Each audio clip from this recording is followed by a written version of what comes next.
Why was the emotional relationship that you had with a coworker or colleague so devastating to your betrayed spouse? If you are in this situation and you are trying to rebuild the trust, you are in the right place.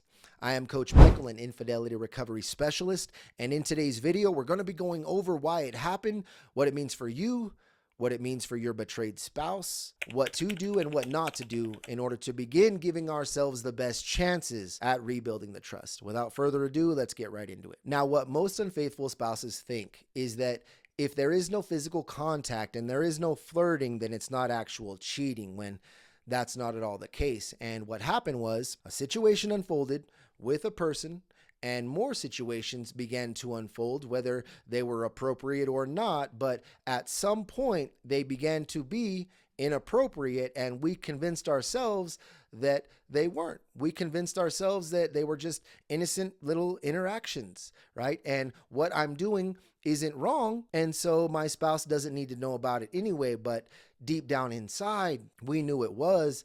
And just because we didn't consider it cheating, we didn't think that, well, maybe my spouse would consider that cheating too. But you see, we avoided that thought just so we can continue getting the comfort from this person. Or perhaps it was companionship that we got from this person that gave us comfort. Or perhaps it was an escape. We got excitement from this person that provided escape, right? And so then we began going to this person time and again for and with that. But the problem is, you see, those are the dynamics that you have with your spouse or someone that you are close with emotionally. Now, also, if your betrayed spouse seen the messages, if they seen the emails or even heard the conversations, and they seen that you even told them that you were planning to, do these things with them, or, they seen these very deep emotional expressions of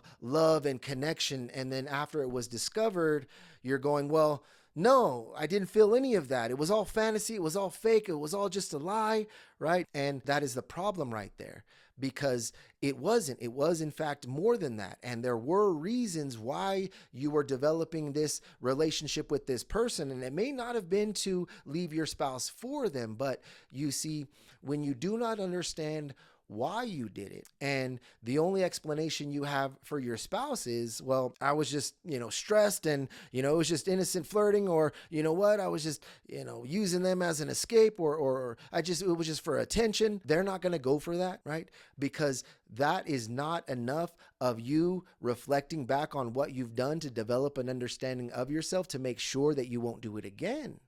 And so that's going to prevent closure. It's going to prevent acceptance and closure. And it's going to leave them wondering, okay, well, what's really going on? Because you're not telling me anything. And so then it's going to leave your spouse wondering, okay, why were they talking to them? Why were they telling them all of this? And then they're staying with me. And the best conclusion that they can make is that you have a special connection with this person and you don't actually want to be with me. And the only reason why you are is because you don't want to face a divorce. You don't want to break the family apart. And you're eventually going to leave me for this other person. And now I have to do my best to discover if you are still planning things behind the scenes with this other person to eventually leave me, which leaves me going, okay, well, why am I even here then? This is all a lie. This is all fake. And why would I even begin to allow myself to trust or even begin to put forth the effort to rebuild all of this until I know? And they can't know until you know. Now, what you do with your know is this right here, is using it for accountability. Okay, so here's what we want to do. We want to learn to hold ourselves fully accountable, because this is what's going to be a definitive factor in shifting towards rebuilding trust. When the betrayed spouse sees the unfaithful is taking full accountability, but going a step and beyond of gaining a deeper understanding of themselves to be able to even explain it to their spouse, Okay.